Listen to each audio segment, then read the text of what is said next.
by my ass. I'm only 4. Bonjour, Monsieur Pussycat. Cracking toast, Robert.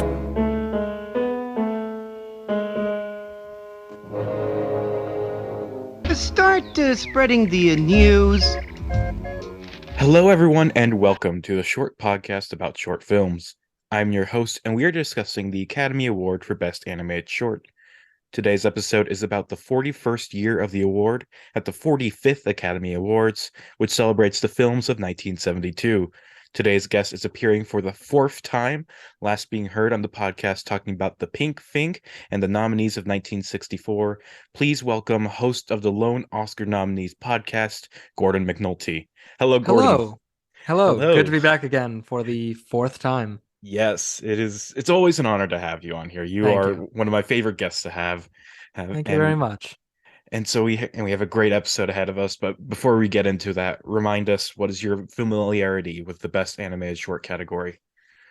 So as we're getting sort of further on into it, these are shorts that I'm less familiar with. These are ones that because like when you were first starting out and I was on some of your earlier episodes, those were like, classic age of animation shorts with characters that we all know. And there were some here and there that I had seen before in the episodes that I was on. And now, as we're getting away from like the heyday of, Warner Brothers, Disney, all that, getting into some more experimental or less studio driven stuff. And I had not even heard of any of these going into it.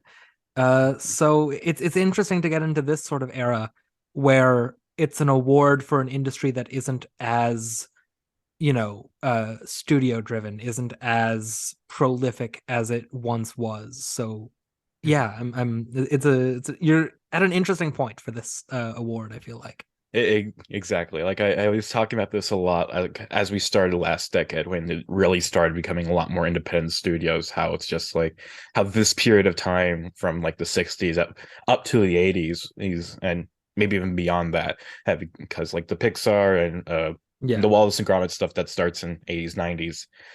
But it's like this is just a very interesting period. Although it is a bit funny that this year in particular is like we were talking about, like, oh, it's like this is a bit this is more obscure than your other episodes, because of this whole period, I feel like this year might be one where it's just like these are probably more well known than some of the other years, because as the animators we're talking about are pretty well known, especially if you are British, because like 2 of these 3 nominees are British films and are from probably maybe the most famous British animators, like outside of like Hollis and Batchelor and like Richard Williams and Bob Godfrey are 2 of the biggest names when it comes to animation in Britain. So, but yeah, you are American, I'm American. I didn't know either of them before I really started getting into this. But yeah, and with that, I guess I'll just get into these nominees then. Let's learn about these people in these shorts. So, Yeah. This year has only 3 nominees, and our first nominee and the year's winner is A Christmas Carol, directed by Richard Williams. This is the first nomination and win for Williams. Ever since childhood, Williams had a great interest in visual art, switching around between animation and painting and the like. His career begins in 1955 when he moved to England and started to work as an animator on commercials.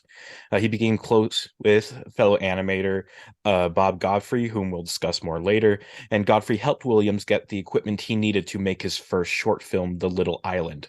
The Little Island went on to win the BAFTA for Best Animated Film and really kickstarted Williams' career in animation, and he started his own company in 1962. Throughout the 60s, Williams and his company were mainly in the business of making commercials and animated sequences for films, though occasionally making more short films as well. And one of those short films is the one that brings us here today. The Little Island is what made Richard Williams an animator, and A Christmas Carol is what turns Richard Williams into a sort of legend of animation. It's the success of A Christmas Carol that gives him the opportunities to make films like Raggedy Ann and Andy, Who Framed Roger Rabbit, and the infamous Thief and the Cobbler. We'll save the rest of discussion of his career for his next Oscar nomination, but for now we'll talk about A Christmas Carol. The film is an adaptation of Charles Dickens' story of the same name, telling the story of Ebenezer Scrooge, voiced by Alastair Sim, reprising his role from the beloved 1951 film version, and and has visits from four ghosts, that of his former partner Jacob Marley, and the spirits of Christmas past, present, and future, giving him visions of his life to help him see the errors of his ways. And one last fact, this film aired on television first and was so well received that it screened in theaters, giving it the Oscar eligibility and then winning the Oscar. The Academy then changed its rules so that films that aired on television first were not eligible for Oscars. And so what I'm saying here is that there is a direct line from Charles Dickens writing Christmas Carol to Liv Ullmann not being eligible for an Oscar for Scenes from a Marriage. Anyway, Gordon, what did you think of Richard Williams' A Christmas Carol? I thought it was okay, I think is where I end up coming down on it. I have like a lot of familiarity with the Christmas Carol, property as Yeah. it's been told. I mean, everyone does. There's so many adaptations of it. But like I was raised on like the Mr. Magoo Christmas Carol TV special and like theatrical versions locally that like there's a theater here that does it every year. It's like a big production and we knew people involved with it and would go to see it fairly often. So like I'm really well versed with this particular story and this particular show. And so a version like this that is pretty faithful to it's obviously it's condensed. It's only 25-ish minutes. It's very truncated. Yes, it cuts out a lot and it moves through it very quickly. But it's not really doing anything new with the story. It's condensing, but it's not really adding much that isn't already there. So what I would, be looking for in a version like this, because I'm not really as invested in the story because I've seen it so many times, is the animation and the way that it handles the story. And I think there's a handful of parts to this short that are really well done in terms of the animation and in terms of doing something new with the material visually. But then there's also a lot of like most of the human characters don't really look much like they're not really all that interesting to watch, and the lip syncing is kind of off, so it was jarring a little bit. So it has its definite there's some stuff that I think is really cool, especially with the ghosts in particular, and there's some stuff that didn't really capture me as much, but overall I think I come out positive on this as just like a general feeling before we get into more specifics. Yeah, I agree with you for the most part. It's just like I'm also very familiar with the Christmas Carol story. I've watched, I think it's 80 something adaptations of it at this point. I've been trying to watch like as many as I can, just as like a yearly Christmas tradition, and it's just I am very well versed in the story, and of course this is one of the adaptations I've seen even before, and it's a very standard adaptation, and which is a bit disappointing considering like it's animated. It has the opportunity to really do some interesting things that other versions of the story haven't been able to do. But as you were saying, a lot of the characters and settings are just very like it's not realistic, I guess, but it doesn't try to be animated, let's say. And also the truncating of the story, I think, does kind of hinder it as well, because it's like Christmas Carol itself is already very short, and it's like it's short enough where it just perfectly fits. It's a feature-length film if told in completion, and it's just like you can cut a few things out of it if you really want to make it down, but in the way that this short like shortens it so that it fits the 30-minute runtime it was aiming for, minus commercials, I guess, as it just feels very rushed at times, and I think some of the rushing does work. I enjoy the Christmas present section where like instead of like going through the different scenes, it really just features like everybody singing God Bless You Merry Gentlemen, and it's just like, and that I thought was a very moving scene, but it's just but at the same time, we also only get a few minutes with the Christmas present scene, and then we move directly on to Christmas future. And Yeah. like you were saying, I think all the ghosts are designed really well. Like it's really nice to see the Ghost of Christmas Past adapted like as it was written in this kind of like formless candle.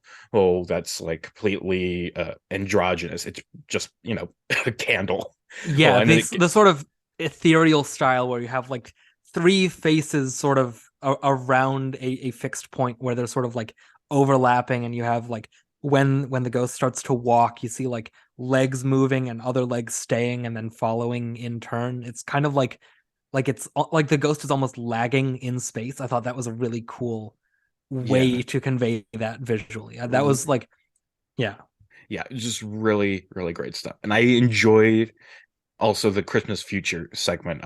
All the ghost stuff. I think I thought was really good. If maybe a bit rushed. Like I think I really like how they moved the reveal of that Tiny Tim will have died in the future to that Christmas future part, or because Yeah. normally it's told by a Christmas present where he's just like when he visits the Cratchits on the present Christmas. The ghost is like, I see a crutch without an odor and whatever. Or Yeah. it's just like, Yeah. but here we get this brief moment where we see Bob Cratchit mourning Tiny Tim, and that brief moment just tears your heart in half. God, it's so good. But Yeah. but still, it's just like in the opening section, in where it's like we spend a like probably 10 minutes. It's just like being with Ebenezer Scrooge and watching him be cruel. It's just like you can Scrooge himself seems kind of bored by his whole scene. Keeps looking at his own watch and tries to rush through everything. Yeah. And like when the two debt collectors or whatever, the charity people come in and ask him for money, it's like he says their lines for him at points where it's just like yes, but most people would rather die, and I say let them do it then. And it's just like we're all just trying to move this along as quickly as possible, I guess. Yeah, it feels like kind of Christmas Carol, just the hits. Like, Yeah. here's all the lines you know. Here's, are there no poorhouses? Are there no jails? Decrease the surplus population. Just like, here's all the lines you know from that story.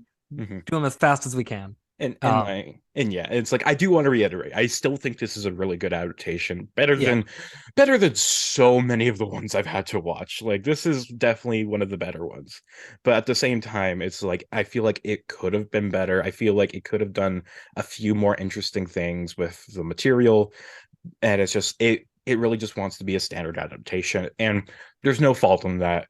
I just kind of wish it did a bit more, but at the same yeah, time really, really good. yeah. I do want to mention the Jacob Marley design. I thought was really, really well done, where he like unties the wrap around his jaw, and his jaw just hangs Hmm. like halfway down his chest and just stays there for the rest of the scene, and his Yes. voice just like emanates from him. I thought that was a really creepy, like there's a few points in this where they effectively get the sort of scary portions of the story, where you Yes. have ignorance and want under the robes of Christmas present. I thought they were pretty freakily done. The people that are like selling his stuff after Scrooge has died in yet to come, the like people that have stripped his blankets and his bed curtains and are selling those off. I thought they were like effectively caricaturish and ghoulish. Hmm. And it leans into that when it has to, and I think that was really well done in a way that other versions, especially animated versions, might water it down. Like, oh, it's a Christmas movie, it's for kids, we're not gonna make it too scary. No, I think they do a really good job of making the scary parts actually effectively creepy in a way that you can only get in animation. Like, you can't just have an actor's jaw open like that in real life for obvious reasons, but it was really like to the point that I had to rewind and watch it again just because that moment like really hit me. I really wanted to sort of savor that. I thought that was one of the moments where it does take advantage of the opportunities that animation gives you. Hmm. That I would have liked to see them do more of. Like, present and yet to come were kind of just, I mean, Christmas present is big.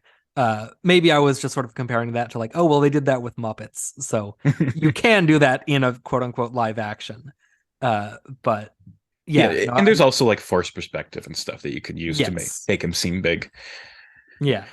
But yeah, I really agree on like all the points you're making, and I'm glad we're of the same mind. Where it's kind of like the scarier a version is, it's like it makes it a lot better, or it's Yeah. just like, and speaking of like the two children around Christmas present, and then the scalpers, I guess we'll call them. Um, Yeah. those are two things that are like very frequently cut from the story, which makes it funny considering that this is a short film and we feel it getting rushed. It's just like yet it still includes these two scenes that like most other people just straight up cut out, that just completely forget about. And it's just like, hey, which one is I really appreciate it for, because those are both scenes that do really add a lot. Well, I've never been much of a fan of the scalpers or whatever. They tend to drag down the story whenever I see them included, but even here they are utilized very well. Yeah. But the children, I forget what they're called. Is it like Ignorance and want. ignorance and want? Yeah, Yeah. it's like those are very striking. Whenever they are used, they're very striking and very memorable and used very well. And they have a big impact on the story. They have a big impact on Scrooge, and it's just like it is. I always like it when I see them in the adaptations. Yeah. And here they're little Gollum freaks, and I thought that was fun. Yeah, it's like that's one of the few times where the animation is used to like make something more surreal. It's like they're very grotesque children. Yes, Yeah, grotesque was exactly the word I was about to use. yeah. Anything else you'd like to say? I think we've covered this pretty well. Yeah, I do just want to once again shout out the Mr. Magoo Christmas special, Christmas Yes. Carol, because it's a lot of fun and has like there's no reason for that one song to be so depressing. But it's so funny that it is. I love it. Yeah. You were on one of the Magoo episodes, right? We talked about this before. I don't think did we? so. I don't think I've been on a Magoo. Oh wow. Okay. I've been on a Tom and Jerry and a Pink Panther and a handful of other characters. Oh yeah, but I the do not the think I've old been mill. on a Magoo. That's the other Yes. one you were on. Yes, But yeah, that famous recurring character, the old mill. I just quickly went through my spreadsheet of like all my episodes and all the guests. This is like just finding where Gordon was in the list. But yeah, Mr. Magoo's Christmas special is great. It is one of the few great adaptations that I've seen. And there's Yeah. probably like out of the 80 I've seen, there's probably 10, 15 that are really genuinely great. And for some reason, the Mr. Magoo Christmas Carol is one of them. It's a lot of fun It's for really some good. reason. What's your number one? I'm curious. Out of all of the ones you've seen. It feels basic to say, but it is the Muppet Christmas Carol. Yeah. Well, then in that case, what's your number two? It's the Energy Carol, which is this Oh, Canadian that one. PSA. It's 10 minutes long, if I remember correctly. But for some reason, it is probably one of the most like it changes a lot, of course, because it's a PSA just about like how you should save energy or whatever. But also it is able to still keep like a lot of the traits of Scrooge but also he is a very happy person in this one. He's very kind and generous, but it's like it's all for greedy reasons. It's like he wants people to use more energy. He gives people the day off because they will use like he will give him the money back in the sense because they use so much energy to do all the different things.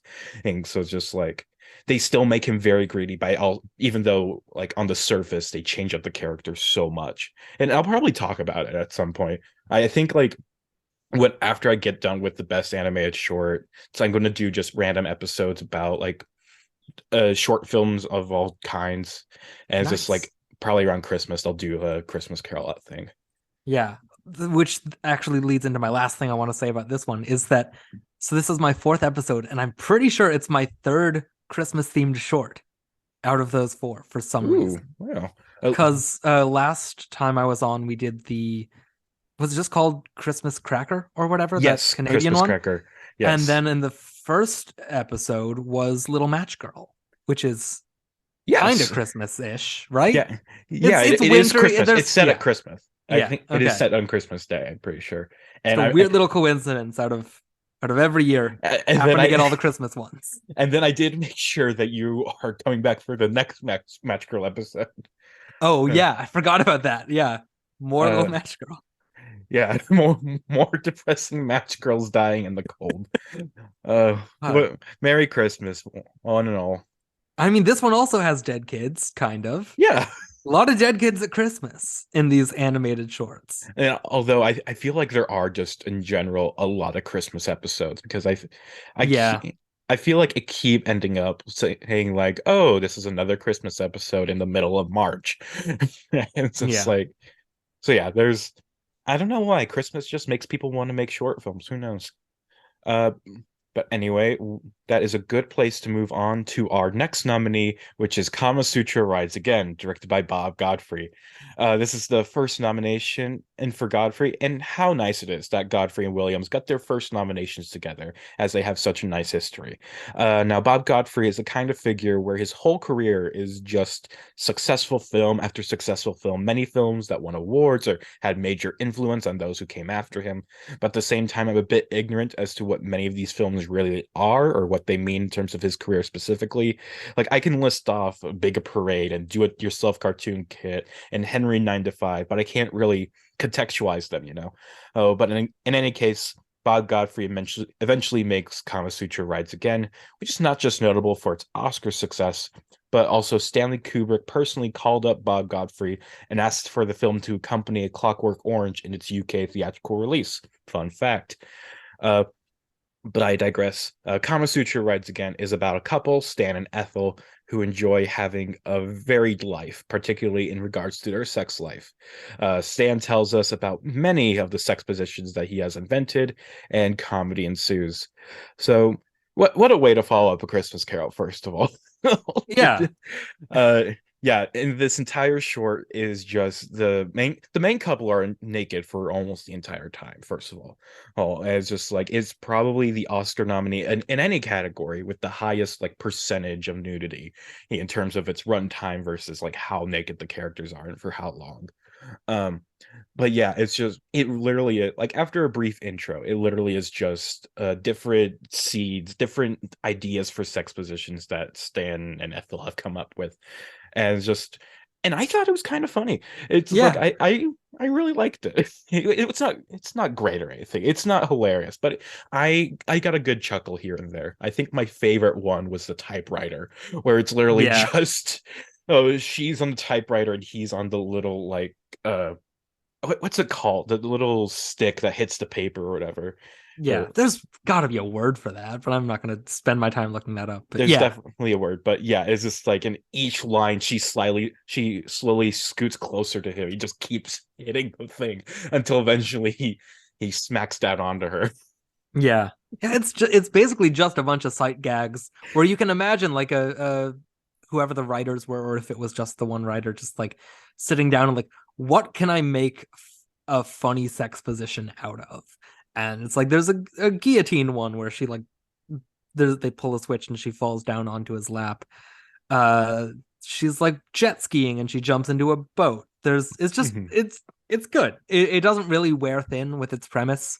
It kind of does, but they're varied enough. They're quick enough that by the time they move on to the next one, it doesn't really feel like it's the same joke repeating, even though Yeah. it kind of is. It's just how can we put these two bodies together with different sort of contraptions?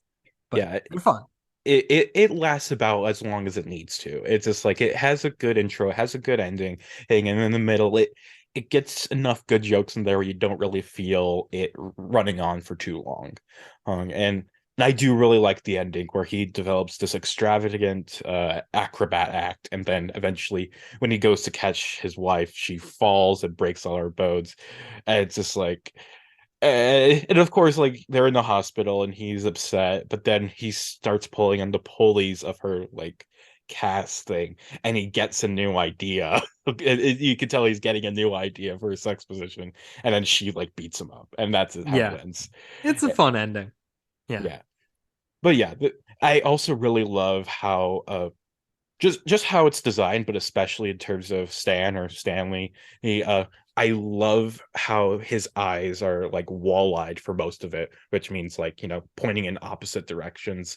And it's just I don't know why, but that little detail just makes this whole thing so much funnier. Just the fact that he uh, maybe it's just because he has such a wild sex life that his eyes are just like constantly just like that, but Yeah. just the slight position of two little dots on the frame can just make something so much funnier to me.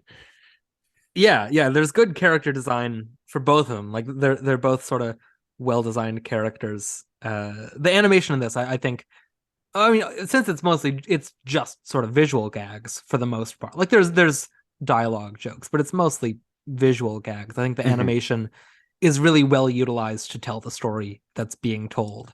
To the point, like there's some purely sight gags earlier on before he's like narrating his own positions where they're looking through the book at these positions that are written out. One of them being Le Swastika, where they're positioned like a swastika. And that's immediately followed up by like a French version of a 69, where they're both just like standing separate from each other, and their bodies are like positioned like a 6 and a 9. Yeah, I thought that one made me laugh out that loud. one was Like good. that was a good sort of reversal of expectations. Mhm. But yeah, I think the animation in this is, it's sparsely done, but it's well done, and it pulls a few gags just from like the faces that these characters are making and the way their bodies sort of contort in the space. The one that's the he says something like, I don't personally like standing up and having sex in a hammock. And you see them like sort of like the frame sort of cuts off and they're like moving up and down and like flying all over the place or whatever, and it cuts out and they're in a hammock trying to stand up and have sex, and he goes, but everyone's tastes are different, so try it at least once. There's just some good bits like that, because he has like a very sort of like nasally sort of bland British voice as he's describing all this, which also just makes it even funnier because he's just this normal little British man talking about how, oh well, you can have sex on an walking up an escalator that's going down, and all. It's good. It's a lot of fun. It's a fun little sort of joke reel of all these goofy sex positions. It's just a good bit of fun, and it does exactly what it needs to. Yeah. Not on YouTube for obvious reasons. Oh yeah, that's a lot of the. I found it on Vimeo. Oh yes, I also found it on Vimeo, but I think you're going the exact same place that. Yeah, it's just I remember looking at the reviews and everybody.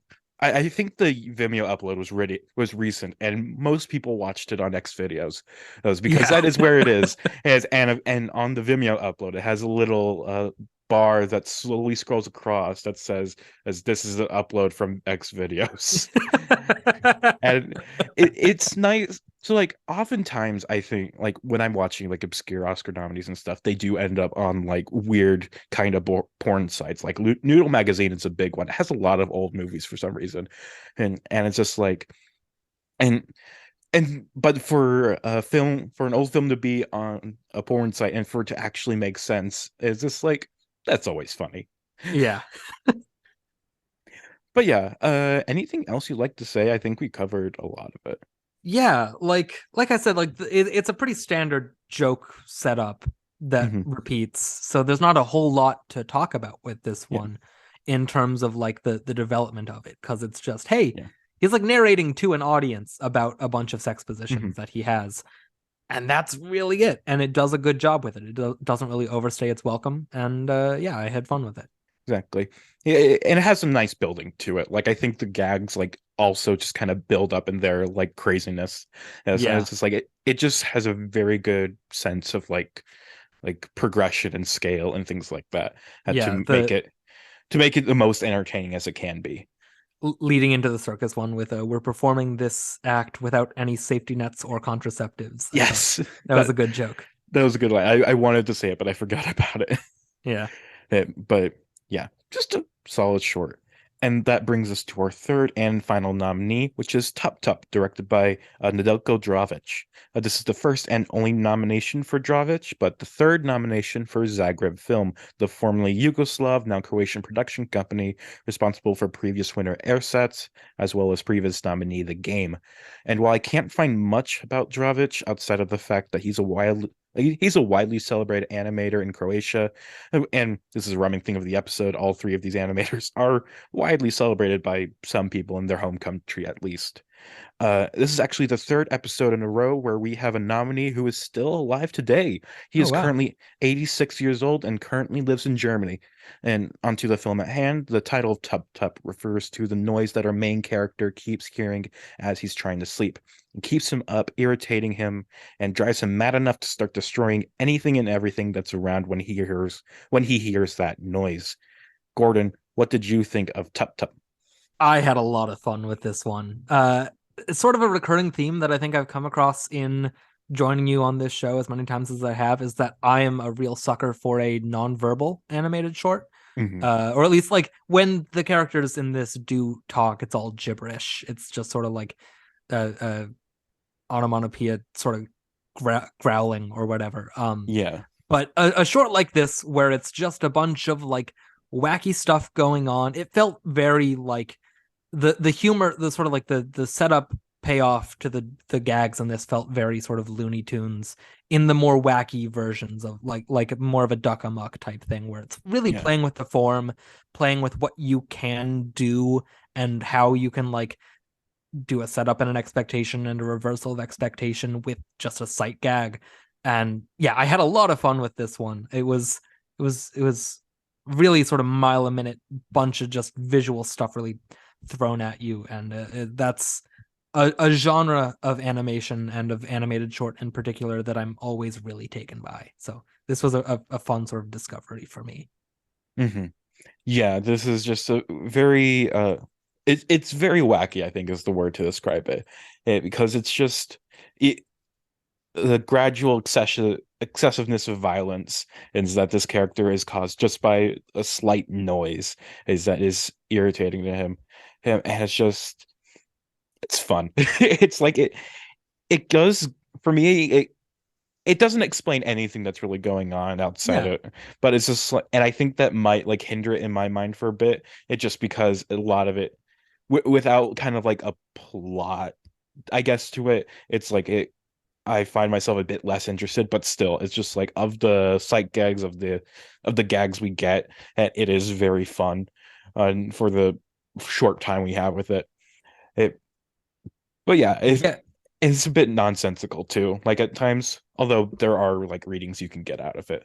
That is a common theme with a lot of like the East European nominees we got on here. It's that they on the surface they seem kind of just pointless or just light comedy, but then if you read a bit into it, it does have themes about like this one kind of seems to me to be a commentary on like the like Western militarism and things like that, how like the US will just go to different countries and just destroy them for seemingly no reason at all, or something like that. Yeah, there's plenty of readings you can have about the sort of senseless violence brought about by whatever this sort of irritant is, a sort of unexplained annoyance that's going on. But even separate from that, just like there's a lot of just I think what I was getting at again earlier with the other two, about sort of utilizing the fullness of the form, utilizing like the extents to which you can take animation and really run with it. I think that's what a lot of the gags in this sort of satisfy for me. Like there's a point where he runs into a building and you get sort of like movement and the sound of the building chewing him up and spitting him back out through the door, and he Mhm. punches the building and it like falls into a like it creates a hole underneath it that it falls into, and you can see like the background through the hole. And there's a lot of just like stuff like that. There's a guy holding a sign that has a picture of a man's face on it, and the main guy goes up and starts beating this man up, and the face on the sign starts reacting as if it's also being beaten up. It's just that kind of sort of nonsensical, sort of surrealist, like it felt at points it reminded me of like Yellow Submarine and Fantastic Planet. And this one short that it really reminded me of called The Midnight Parasites, also from the same year, by Yuji Kuri, which is another sort of like, here's just a location and a bunch of weird stuff happening. That one's more fantastical. It's like alien beasts and also kind of similar to Kama Sutra Rides Again. There's like a lot of sex in that one going on. But it just like I don't necessarily, with this kind of thing, I'm not always looking for a story. It's not necessarily as much of a hindrance for me to enjoy just like a bunch of stuff going on and a bunch of sight gags and a bunch of just surreal animation. And maybe that's just me being simple and like, hey, that's kind of funny to look at. That's all I need. But truly, that is all I need in these cases. Like, it ends with him digging his own grave and trying to shoot himself, and out of the gun comes a frog, and he kisses the frog and it turns into a princess, and then they have sex in the grave, and that's the end of it. Like, what more do you want? What more could you possibly want out of an animated short? That is Oscar worthy, if you ask me. I guess so. But no, but I get what you're saying. But yeah, it did run a bit thin by the end for me, where it's just like a lot of nonsense happening. It's just like, okay, let's go somewhere with this, and it never really did go anywhere. But it's also, but yeah, it's still a fun short. I still liked it, and I think my favorite of the gags, or the one that sticks out in my mind the most, was the hat with feet. It's just like, and he takes the hat off, and it's literally just feet. And the feet start chasing him. And then the feet reach up into the sky and they come back down with the moon and they throw the moon at him. Yeah. It turns to nighttime. Yes. Great. Good stuff. Also, I like how I think I forget what led up into this, but there's a point where like the main guy, he like crashes on the ground and it leaves like a person-shaped hole in the ground. And somebody comes up, he throws somebody down the hole, and then he hears the noise again, and immediately the hole starts running away.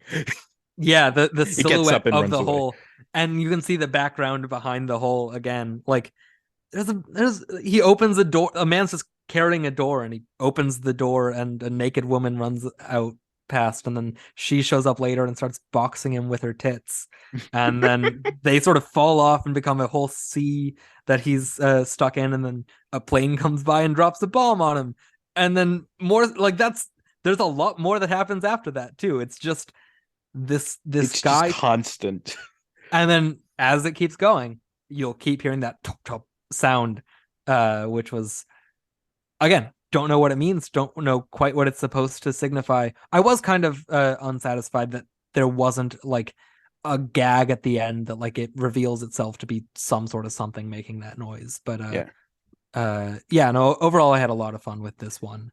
And it would also kind of, just to talk about this one anymore, it would mostly just be more describing the visual gags and not doing them justice. Exactly. Like, although it's funny that you bring up the fact that there's no explanation for the gags, because I wanted to, when I looked at the letterbox page for this short film, it's like the description there says, the quick tempo of life in polluted cities makes patients out of people. Neurosis is an everyday occurrence, which doesn't explain anything that actually happens in the short. It just sounds like a reading of it, although that made me think that like the fact that there is no explanation, and which is something that I was also kind of like a little annoyed by, because it's just like it has, the whole thing is like this noise keeps happening and it's driving him insane when you want to explain it.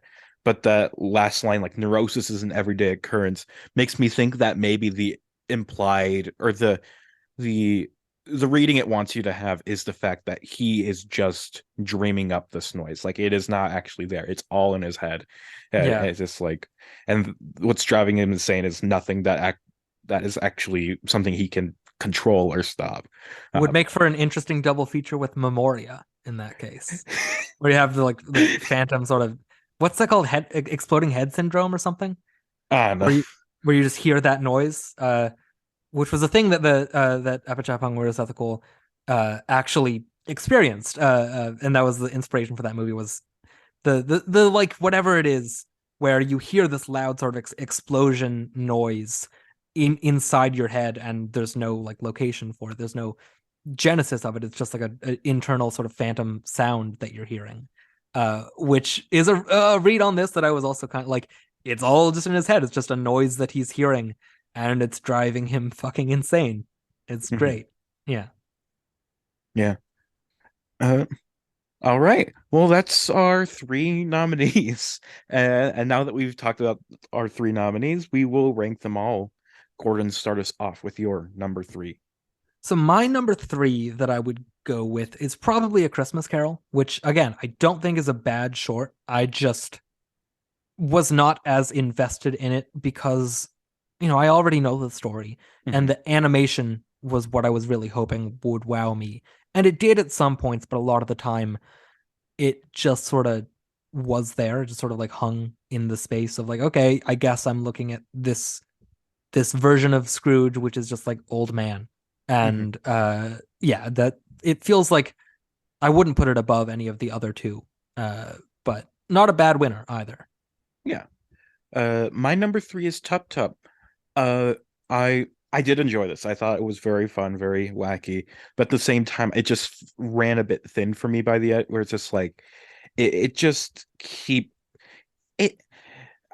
It feels weird saying this as like a kind of a negative, even when I was just saying it as kind of a positive for Kama Sutra Rides Again. But it's just like it just keeps showing you the same, like more crazy, wacky things as just like at a point just runs a bit thin for me. It's just like I wish there was something. There's a little bit more to it. It's just like I don't know what exactly I want, but it's just it didn't totally make me fall in love with it. Didn't make me laugh or anything. It's just, but it's still a good short. I don't hate it or anything. It is a good short that I liked, but I wish I liked it more. Yeah. Number two.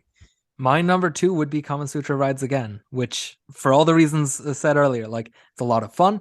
I didn't laugh out loud as much at it as my number one, but it was I had a fun time. I think it did a lot of interesting things with its animation. And it again didn't overstay its welcome. It was like a perfect sort of median of how you would want a short like that to run, with a setup, payoff, and ending that doesn't feel sort of out of place or like an obvious thing that we were just waiting to get to for the whole time. My number two is also Kama Sutra Rides Again. I thought this was a very solid, very good short, or with a good sense of humor, a bit good sense of absurdity, as just like each of the different gags I thought were at least interesting, if not just straight up funny.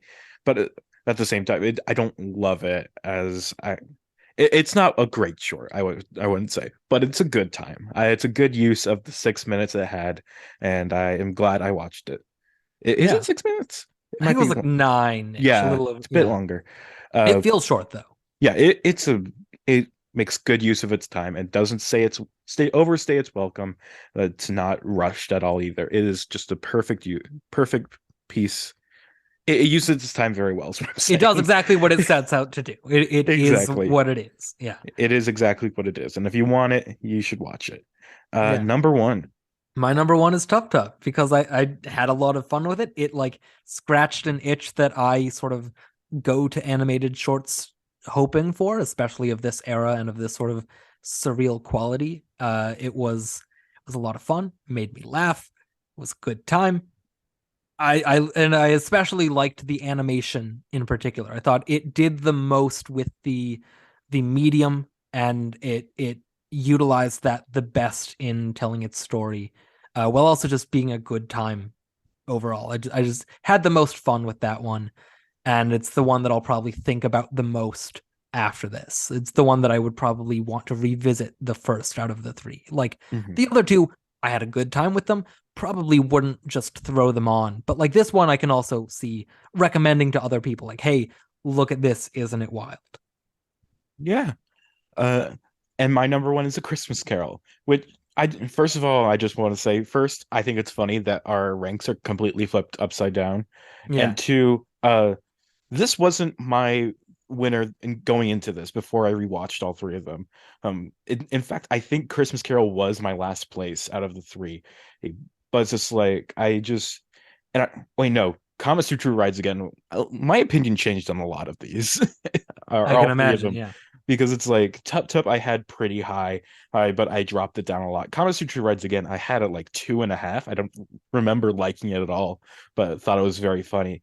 And Christmas Carol, I thought I used to think was like just pretty forgettable in terms of Christmas Carol adaptations, but watching it again had me appreciating a lot more of it. And like the way the different ghosts were animated and how it does some unique interpretations in terms of adapting it into a short film. And despite the fact that it is pretty rushed and just kind of scoots over a lot of things that you kind of need to spend a bit more time on, I still ended up really liking it. And it jumped up a bit in terms of my opinion of it. So yeah. I also do just want to clarify one thing that I said, or like qualify it. Or I said that Top Top is the one I'm going to be thinking about the most. It goes the moment in Christmas Carol where Jacob Marley undoes his wrappings and his jaw falls, and then Top Top, and like in terms of just memorability and like I just really liked that one moment that really, really was sort of striking in terms of everything, in terms of fully committing to the form, I guess. Yeah. But yeah, three good shorts. I'm very glad that we had just like three good things to talk about. It's a much different from last year I talked about, which had the Crunch Bird and the Selfish Giant, and I already forget what. Evolution. And it's like all three of those I think are worse than any of the nominees this year. Oh yeah. But yeah, I have a thing to say. Before we end our show, are there any final thoughts you'd like to share, Gordon, or anything you'd like to promote? I don't have any final thoughts. Well, the other short that I mentioned that I didn't realize was from this year until I looked it up, The Midnight Parasites, is another one just to shout out from this year in terms of animated shorts. It's been a while since I've seen that one, so I don't really remember a ton from it, but I remember having a sort of similar reaction to it as Top Top of like, wow, there's a lot going on in this one, and it's really sort of striking to watch. As far as promoting, you can check out my podcast, the Lone Acting Nominees podcast, where I talk about movies that only got one Oscar nomination, and that's in one of the acting categories. You've been on it multiple times. We're about to record another episode with you on it immediately after this one. Yes. But I think by the time of this episode goes out, that one will have already been out for a while. Definitely. When is my episode supposed to come out on your end? 2 days from now. Oh yeah, March 30th. March 30th. Yeah. So this episode is coming out on May 4th. So yes, quite a while. Go back a little over a month. Like go to Lone Acting. What's the Twitter account? On Twitter at Lone Acting Noms. Yeah, go to Lone Acting Noms and go scroll back a month, and then you'll find my episode talking about Maureen Stapleton and Lonely Hearts. Go listen to that right after you listen to this. And even if you listen to it already, even if you're a regular listener of that podcast, listen to it again, because I know you want the full experience. The full experience of the like continuous conversation that we're having on this afternoon. Exactly. And I wonder if we're going to reference anything from this in that episode. It's just like, could be. You have to wait a month to hear the other half of this conversation. To hear part one of this 2-part podcast experience. Yeah, the crossover episode. Yes, the crossover episode of the century. Thank you so much for having me back on. Always a pleasure. Always a good time. And I'm glad we talked about these 3 fun and exciting shorts that I had not seen before. Yeah. So this was a good time. And same back to you, Gordon. You're always a great guest. And like when you mentioned the Midnight Parasites earlier, I immediately added that to my watch list because I hadn't heard of it before until now. Hell yeah. I don't remember where I heard of it, but it's a good time. But yeah, thank you, Gordon, for coming on the show. And thank you, listener, for tuning in. This has been the Short Podcast about short films. Until next time, goodbye.